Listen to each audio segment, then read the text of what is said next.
On a hot night in early May, along the banks of the Blue River in northern Nebraska, a meteor shower lit up the night sky with trails of flame. Lone Man, and walks as she thinks, watch the sky and listen to the creatures of the night. A few days later, walks as she thinks of the Oglala band of Lakota gave birth to a baby boy.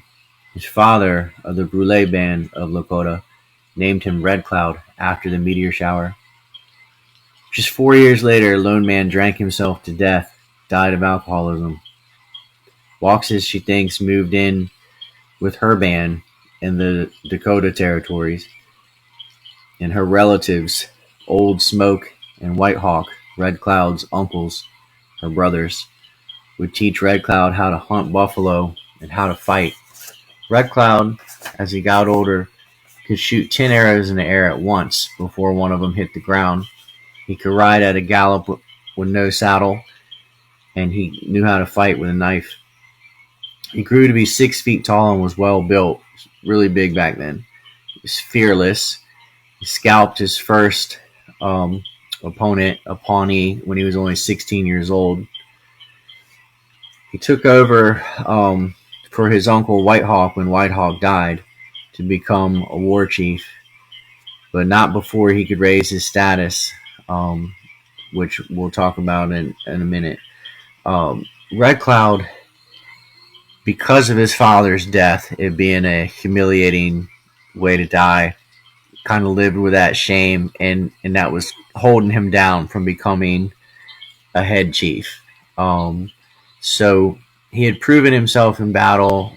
There's many occasions. At one point, fighting against the Crow, he challenged a man to a one-on-one fight, and they were supposed to fight with their fists, but the Crow pulled a gun at the last second, and Red Cloud saw it. The man fired, and it still hit him, but Red Cloud was able to snatch a buffalo shield from another warrior and deflect the bullet, and it ended up hitting him on the top of his foot, just behind the toes, and it ripped out near his heel, so just passed straight through his foot.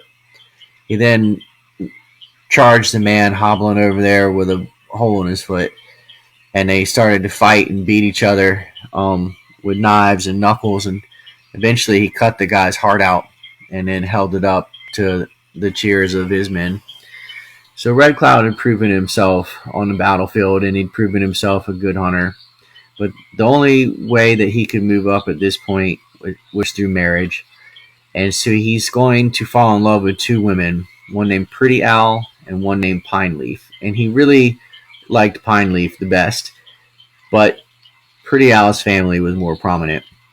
You're allowed to marry more than one woman in Lakota society, but your first wife is given a lot more precedence, I guess, and he's going to marry Pretty Owl. And during the ceremony, he's trying to find Pine Leaf because he wanted to tell her that he still loved her and that he wanted to marry her too. And he kind of just slips out during all the big festival and goes to a tree by a creek where he used to meet with Pine Leaf all the time, and he finds her there swinging from the tree. She had hanged herself and committed suicide out of sadness, and that's going to affect Red Cloud. But he does marry Pretty Owl, and this does help him become a chief. And Red Cloud might be the greatest Lakota chief ever, and I know that also includes Sitting Bull and some others, but Red Cloud is the only person to ever bring the U.S. government to its knees and dictate terms of surrender. They had to leave the Black Hills area. They had to abandon their forts.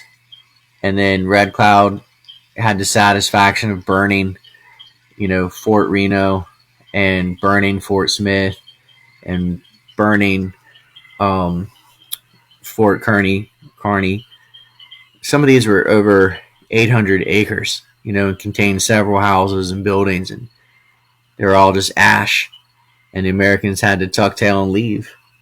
And for a few years, the Lakota had peace, hunted buffalo, and just lived their life completely free.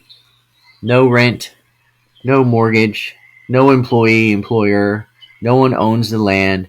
Nobody has to work and pay some other man to live on land. None of that existed. Those are all asinine foreign concepts. You just lived, and they roamed free like the wind, and went anywhere they pleased, and did whatever they wanted. And Red Cloud was able to buy him a few more years of that until gold was discovered in the Black Hills and the Americans came back. Then Crazy Horse, Sitting Bull, and the rest of them would teach the Americans a lesson one more time at Little Bighorn and at Rosebuds. After that, the United States really brought the hammer down, and most had to flee into Canada, and then were completely broken and subjugated and put onto the worst reservations ever created, and they still live in squalor. But before that, there's some victories, and some of probably the peak came right before the cliff dive, and the peak is what we're going to talk about of Lakota power, and that all centers around Red Cloud's wars, which will begin and end before Little Bighorn, but they are still tied together. So to explain that, I've got to go back to the Sand Creek Massacre, which I covered right here on Substack in pretty good detail. But quickly, the Sand Creek Massacre happened in Colorado, and during the buffalo hunt where all the men were gone, the United States, with cavalry, artillery, and infantry, attacked a camp where Chief Black Kettle was and slaughtered over 120 children and women. There were hardly any men there, and the U.S. knew this, which is why they attacked. Children were screaming for mercy and had their brains knocked out with the butts of rifles or trampled with horses. And Black Kettle was there with a giant white flag and an American flag proudly displayed, which he was told no harm would come if he did that. And if he did this series of other things, which he did, he followed every single box that the Americans gave him was checked. He did everything they asked him to do. But that didn't satisfy Chivington, which is the asshole who did it. And even his own men testified against him. You know the story of Silas Soule, probably. And Silas Soule, after testifying in court against Chivington and saying that, his company didn't fire a shot and disobeyed orders because it was a slaughter of a bunch of kids and women who were asleep, Silas Soule was murdered out, a couple of days later, just shot in the corner in the head. And the guy who did that fled to Mexico and was eventually caught. But the governor was removed, and there was a little wrist slapping done by the U.S. government. It's not their finest moment, but not enough happened. Chivington didn't go to jail at all. He escaped a court martial by just retiring early. I mean, he lived in shame and died a horrible death, but he got away with it. And this is going to unite a lot of people. The Sand Creek Massacre was not to the Lakota, it was to the Cheyenne, who get along with the Lakota, and they're going to kind of band together along with some other tribes and fight against the U.S. and win. And that's what we're going to talk about, how they did that. And it's brilliant. It's not just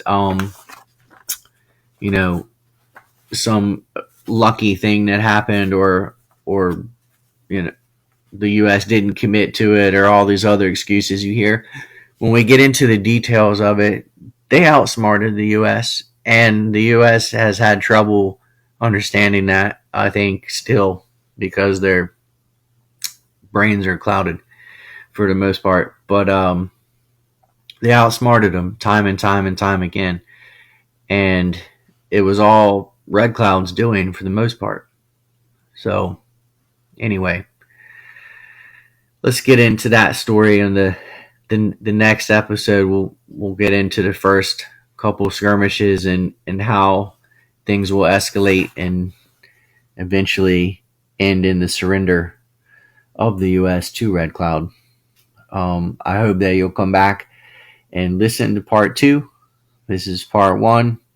History Dude trying to do this all in one shot without any editing, guys. So it is what it is. Thanks for listening.